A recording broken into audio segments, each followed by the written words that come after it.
Fala galera, tudo tranquilo? Somos o Pode Cortar, um canal criado por fãs com os melhores cortes para vocês. Deixaremos os links originais nos comentários e se curtirem os cortes, por favor deixe o joinha e se inscrevam no canal. Obrigado. Mas me conta um pouco sobre a Havan, como ela começou. Você falou que começou em Brusque. E como que foi o primeiro passo, a primeira loja? Me conta isso. Como foi abrir a primeira loja? O que você estava fazendo antes também? Nada, vamos lá. Meus avós foram operários numa fábrica. Meus pais foram operários numa fábrica. E eu fui operário na mesma fábrica durante 7 anos. Eu me lembro que na nossa época, eu tenho 58 anos de idade, né? E na época todo mundo entrava com 14 anos de idade a trabalhar, que também não morria ninguém. Era o normal, né? Eu vejo muitos pais reclamando, inclusive donos de negócio, dizem, eu queria botar meu filho a ser garçom, a atender a mesa, mas não pode. Se vier algum fiscal aqui, me multa, né? Antigamente ninguém morria por trabalhar. Isso também está errado. Então, meu pai, eu sempre fui muito estudioso, eu sou disléxico, né? Disléxico é a dificuldade de aprender a ler nos primeiros anos. Tu também? Sim, eu tenho muita dificuldade em ler. Eu também. Nossa, muito difícil. A professora, quando dizia assim, Luciano, continua a leitura. Eu já ia na aula de português tremendo. Eu já ia mal para a aula de português. Eu sempre fui péssimo em português e ótimo em matemática. Eu sempre aprendi a multiplicar e a somar. Dividir. Essa é boa. Eu sempre aprendi muito. Essa é boa, né? É somar e multiplicar. Dividir e diminuir, não aprendi nada. Agora, eu era péssimo em português. E não entendia, porque se eu era bom em matemática e não era burro, né? Por que quando eu ia na aula de português, aquilo me passava a mão, amanhã tem aula de português. E aí a professora, eu acho que na 5ª série, 6ª série, a professora disse, Luciano, continua a leitura. Eu não ia. E os outros meus amiguinhos lendo atrasômetro, a burocracia. Começava a gaguejar, o pessoal começava a rir. E aí, eu não entendia. Aí eu pensei, o que eu vou fazer? E eu comecei a estudar em casa. Eu comecei a ler gibi na época, né? Livro, jornal, tudo. Eu vou tentar aprender a ler para eu não passar vergonha na coisa. E isso foi durante até os 12 anos de idade. Então eu sempre falo, né? Eu aprendi a ler só com 12 anos de idade. Imagina se eu tivesse aprendido com 7 anos, né? Esse era o Bill Gates. Tava melhor ainda, né? Tava melhor ainda. Tá com uma carinha então, assim, quem é disléxico, quem tem filho disléxico, tá? Ele não é burro, ele não é malandro. Ele aprende de maneira diferente, né? Procura um fonoaudiólogo. Como é que eu descobri depois que eu era coisa? Porque eu tive filhos depois na escola com dislexia, né? A gente fez simpósio. A nossa cidade tem colégio, a Cultura, que é especializado em quem é disléxico, né? Os Estados Unidos tem escola para disléxico, onde todo mundo é disléxico. Recentemente eu recebi um Tudo audiobook. Não, aprende através do silábico. Entendi. Beabá. Hoje é construtivismo, você aprende a ler a letra inteira. Uhum. Isso é um erro do Brasil aí, tem que mudar essa... O Brasil é assim, acho que a França é assim, a parte oeste americana é assim, que aprende menos do que o silábico. Pode crer. Tá? Então, aí a gente mandou professores para Curitiba para ensinar meus filhos a ler de maneira... Não, homeschooling não pode, cara. Crime. É crime, homeschooling não pode. Não pode, você não pode ter o seu filho estudar. Ele tem que estudar só naquela escola quadrada que o Estado fez. Não pode ter outro tipo de escola, não pode, hein, cara. Mas hoje tá mudando. E eu digo para você, quem tem um filho disléxico ou um filho que tem... Esse filho pode virar um problema no adulto, porque ele foi marginalizado na escola, né? E eu, graças a Deus, depois aprendi e tal. Mas eu saí, então, de pais operários. Eu comecei numa fábrica também. O que a fábrica fazia? Fábrica tecidos. Fábrica Renault. Uma fábrica de tecidos de centenas de anos. Todo mundo lá em Brusque trabalhou na fábrica Renault. Ela existe até hoje, lá. será? Eu comprei a fábrica faz 2 anos. Tu comprou? Ah, caralho! Legal. E aí depois de 3 anos eu trabalhei na expedição. O meu gerente me chama e disse, Luciano, eu era chamado lá até de ligeirinho aí eu corria para cá, corria para lá. Eu nunca parei. Eu nunca parei para conversar. Eu corria nas escadarias, sempre trabalhando, acelerado. Aí um dia ele me chamou, esse meu gerente, e disse, Luciano, você é muito bom para ficar aqui. eu te arranjei um emprego de vendedor lá no outro lado. Tu não queres ir para lá? Eu disse, puta, vou para lá. Aí me encontrei. Até hoje eu sou um vendedor. Adoro pessoas, adoro vender, né? E aí depois montei a Avan com apenas um colaborador do tamanho dessa sala aqui. Tua sala aqui é do tamanho da minha loja que eu comecei. Caramba. O que tu tava pensando quando tu criou a Avan? Eu tô falando assim, não tô falando do que tu ia vender, não. Tô falando... porque assim, a Avan tem toda uma identidade, né? Isso veio depois... Não veio nessa primeira loja? Não, a loja num bairro, né? Aliás, antes de começar a Avan, como eu fui vendedor, eu passei a vender tudo o que se fabricava na loja, na empresa, que era uma empresa de 5 mil colaboradores, grande. E também o carro da diretoria, a sucata, tudo que tinha na Avan, era eu que na Renault na época, eu vendia. Até achei, eu tô com um diretor que está lançando um livro na semana que vem, tem 80 e poucos anos, e ele conta no livro uma história que aconteceu. Ele tinha um Galaxy, você lembra do Galaxy? Carro? Um carro, Galaxy. Por exemplo, no Brasil tinha 5, 6 carros. Um Galaxy, um Opala, uma Kombi e um Fusca. Pode crer. Certo? Né? E na época os diretores tinham um Galaxy. Né? E aí quando ele comprou um outro Galaxy, sobrou um Galaxy lá para vender. E quem chamaram? O Luciano para vender o Galaxy. Né? E aí eu sabia que tinha um cara em Brusque que tinha um Galaxy, mas não tinha ar-condicionado. Eu disse, eu vou ganhar 2 vezes aqui. Né? Eu disse pro dono do carro, vamos vender o ar-condicionado, que vale uma fortuna, e depois nós vendemos o Galaxy. Né? E fizemos isso. Arranjei, vendi pro... E o cara era bem gordo, Telmo Rosinski, que eu nunca me esqueço, lá de Brusque, bem gordo. Então, eu vendi o ar-condicionado, tirei o ar-condicionado, vendi o ar-condicionado quase com o preço do Galaxy, e depois vendi o Galaxy. Foi um sucesso. Né? Até hoje eu não esqueço disso. Né?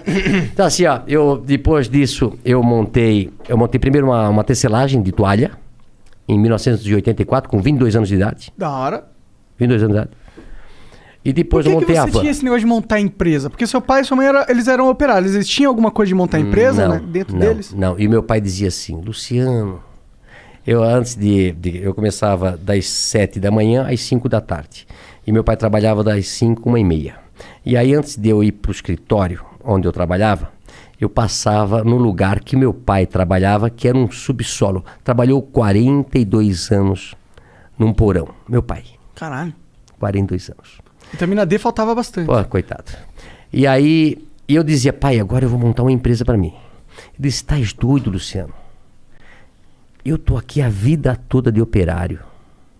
Tu já tá naquele escritório bonito ali. Fica ali, o emprego teu é bom. Olha só, pai. O pai passou a vida toda aqui. Disse, não, pai. Eu vou montar um negócio para mim. Mas de onde você tinha isso? Por que você queria montar? Eu acho que feeling... como é que vocês montaram esse negócio aqui? Eu vi os gringos fazendo. É igual, né? Conhecimento. Eu digo que o conhecimento vale mais do que um diploma. Não é isso? Total. Não é a faculdade que vai fazer. É o teu conhecimento, a tua força de vontade. E eu disse, pai, eu vou montar uma tecelaginha e vai dar certo. Aí montei uma tecelaginha, depois tirei meu pai da fábrica e botei ele a trabalhar comigo. Que da hora. Isso deve ter sido um dia da hora. Mas você já pagando salário pra ele ou ele foi com uma aposta? Claro. Assim? Não. Eu fiquei um pouquinho melhorzinho, né? Entendi. Porque no começo, eu até falo hoje sobre ser empresário, né? Eu soube que aqui que vocês também, quando começaram, dá prejuízo. Não, porra. 2 anos de prejuízo. Tu começa, não tem hora pra trabalhar, não tem dia pra trabalhar, não paga hora extra pra gente e muitas vezes dá prejuízo. E muitas vezes você quebra e perde tudo que tinha. É verdade. Então, como eu tinha 22 anos de idade, eu vou tentar. Não tinha namorado, não tinha casado ainda, nada. E a tecelagem foi muito bem. Tirei meu pai da fábrica. E aí depois, 2 anos depois, montei a Avan. 1986, com 24 anos. Eu e Vanderlei. Avan, Hang e Vanderlei. Um sócio que eu tive durante 5 anos. Entendi. Mas o que aconteceu com a tecelagem? Ela cresceu? Não, aí a tecelagem trabalhei durante até 90 e pouco, uns 10 anos. Tendo a Avan junto. Junto, né? Entendeu? E depois eu vendi a tecelagem. Entendi. Quem que era esse seu sócio aí do começo? Vanderlei. Quem que... Era um supervisor de vendas que trabalhava comigo na Renault. Entendi. Aí ficamos 5 anos juntos, separamos, ele tem a empresa dele hoje e a Avan continuou. Pode crer, ele meio que comprou tua parte, é isso? Não, não, na realidade a gente dividiu, ele fez a Vantex e eu continuei com a Avan. Pode crer. O que faz a Vantex? A Vantex vende tecido ainda hoje. Entendi. Pode crer. E aí, como que foi essa primeira loja? Imagino que deve ser legal pra você ter um negócio físico, receber clientes. É diferente da tecelagem que você fazia antes, que é negócio pra empresas, né? A tecelagem você vende pra alguém vender, né? Isso. E também é engraçado o seguinte, olha só. Eu comecei a tecelagem fazendo tecido para roupa de cama. E aí um dia eu fui vender a roupa de cama para um atacadista. Fui eu e meu pai, pobre, sem dinheiro, precisava vender aqueles paninhos para poder comprar fio. No começo assim, eu tinha um Fiat amarelo ovo, 4 pneus quadrados, não tinha dinheiro para comprar. Na época era câmara de ar, né? Furava, o pneu já gastou todo. Ele solta a cinta, um pneu velho, quando ele está tudo gasto, ele solta a tinta e começa a sair os ferrinhos para fora. É isso? Eu tive carro assim. Um Fiat amarelo, 147. E aí eu fui vender as pecinhas com meu pai. E aí eu cheguei lá nesse lugar e o cara disse, olha, eu pago R$10 essas tuas pecinhas de pano aí. E o preço era 20. Eu disse, pô, mas o meu custo é 20, eu não posso vender por 10. Não, mas é o que eu pago. Tá bom, vendi as pecinhas, precisava de dinheiro. Aí falei pro meu pai, passa esse trabalho todo, tem que comprar fio, tem que fazer o pano, tem que tingir tudo. Aí me custa 20. Eu venho daqui e venho vender por 10. Aí o cara pega por 10 e vende por 100. Eu disse, meu negócio não é fazer tecelagem, meu negócio é botar uma loja. E montei a Van por isso. Tu acredita? Faz sentido. Falou, pô, vou entrar na linha aí, que ganha mais. A Van cresceu com muito mais velocidade, né? E aí de uma loja de um funcionário, comecei com um funcionário, passei 3 anos depois para uma loja de 3.000 metros quadrados, e depois era tanto movimento que a gente fez a primeira Van com a fachada da Casa Branca. Mas, pô, me conta um pouco mais sobre a primeira loja. O que você vendia exatamente nela? Nós montamos a primeira loja e nós vendíamos tecido em metro. Tecido. Tecido em metro. Tecido. Como eu era vendedor de tecido, né? Aí eu montei uma loja de tecido. E aí Brusque se tornou um polo de confecção, ainda é hoje. Hoje Santa Catarina é o maior polo têxtil do Brasil, passou São Paulo. O maior produtor têxtil do Brasil é Santa Catarina. Da hora. E nós, lá na época, em 86, montei um atacado para vender para confecções, que começaram a vir ônibus para nossa região para comprar. Por isso que eram vários ônibus. Isso. Entendi. E aí a gente começou a vender tecido naquela lojinha, aí montou a loja de 3.000 metros, depois montamos uma loja... Essa de 3.000 metros era o quê? Só tecido também? Só tecido também. Aí depois comecei com cama, mesa e banho. Aí fiz a loja de 8.000, aí quebrou uma empresa próxima, a gente comprou. Aí quebrou depois um shopping e hoje nós temos 55 metros quadrados. É a maior loja do Brasil. Talvez a maior loja da América Latina. Que da hora. Tem 3 salas de cinema, 2 praças de alimentação. Nossa, é um shopping. É um shopping, literalmente. Só que você compra tudo num só lugar, né? Como vocês conhecem lá de Curitiba. Quando que deu esse pulo de tecido pra ter tudo, móvel, talher, roupa? Isso foi aumentando a loja, a gente foi escutando os clientes, aí começamos a botar cama, mesa e banho, aí começamos a botar tapete, aí depois... olha só como é que as coisas. Aí começa a namorar com a Andréia, aí foi passando os anos, ela vai ficar louca comigo que eu vou falar. Vai, eu quero ouvir agora. Aí ela Como chegou... É teu nome, cara? Lucas. É a cara do Lucas. A cara do Lucas. Caralho. Aí um dia a André disse, olha, já estás me enganando aí faz 6 anos. Tem que casar. Eu disse, não tenho tempo. Não tenho tempo. Tem que trabalhar 24 horas por dia. É uma loucura. Eu tendia 150 horas por dia.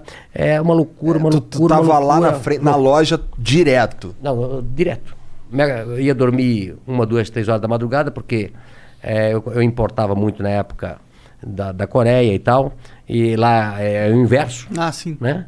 Então eu ia dormir muito tarde, e no dia seguinte acordava cedo, e não conseguia, sábado, domingo, feriado. Aí eu disse, não, mas tem que casar. Eu pensei, sempre vou casar no inverno, para se fazer uma festa, é frio, né? Não vou casar no verão. E foi a dar um jeito de nós casar em dezembro. Que é verão. Verão pra cacete. E aí casamos e eu, por sorte, tinha escutado um senhor me falar que um lugar lindo, maravilhoso era a África do Sul. Aí marquei a viagem para a África do Sul, casei no sábado, fui para a África do Sul no domingo, cheguei na segunda e voltei na sexta. Ou seja, fiquei 3 dias na África do Sul. Lua de mel rapidinho. Rapidinho. Mas lá era o hub, na época, de todos os aviões que iam pro Oriente. Para Coreia, para Taiwan, para Hong Kong, para China. Isso em 2005. 95. Já vai fazer 26 anos de casado. Aí eu comecei a conversar com outro, eles falando loucos, dizendo quanto custavam os produtos lá. Centavos. Eu disse, não é possível. Liguei para Brusque e eu estava sentado lá no coisa. Se marca uma reunião para segunda-feira às 8 horas da manhã que arranjei um outro negócio. Ou seja, o casamento foi um ótimo negócio. Eu digo assim pra ela, fica louca. Que bom, Até na hora de casar eu arranjei um negócio. Isso daí foi quando... Esse negócio era conversando com os caras lá. Porque eles tinham os fornecedores as pessoas que... lá. Os aviões chegavam do mundo, paravam na África do Sul, fazia o transbordo, ficava esperando outro avião e iam pra lá. Aí eu disse, eu cheguei e avisei pro pessoal, já disse, olha, prepara uma reunião, segunda-feira, eu vou fazer uma loja de importados. Havan, o Paraguai é aqui, né? Isso era dezembro. Dezembro eu fui pro Paraguai, via mais ou menos o que eles vendiam lá. Janeiro já fui para Las Vegas, tem uma feira de importado, tinha lá. E no ano seguinte já fui no mês seguinte já fui para China, para tudo quanto é lugar. E aí começamos a importar produtos importados na época, que o dólar estava muito defasado. Mas foi um sucesso quando a gente abriu. Então eu incorporei todos esses produtos aí que se vê hoje. Foi nessa época aí. Entendi, foi do caraca. O cara tirou do casamento a Havan moderna. Tá aí. Mas tu sabe de uma coisa? O Brasil, eu tenho falado bastante isso, e falo isso para os meus compradores, que nós só devemos importar aquilo que for 30%, 40% mais barato lá fora. Tentar comprar tudo que for possível no Brasil. Nós temos que gerar emprego no Brasil. E sabe por que a gente não gera mais emprego no Brasil? Tem algumas... Por causa dos impostos. Né? Bom, nós temos a maior carga tributária do mundo. O Brasil, na década de 80, de 70, exportava tudo. Exportava louça, exportava toda a indústria nacional, exportava para o mundo todo. E por que nós fomos perdendo competitividade? Lá atrás, a carga tributária era 18, 20, 22, 24. E hoje chega a quase 50% de tudo que a gente produz. Sim. Ou seja, tudo no Brasil é muito caro. E aí os outros países começam a competir com a gente.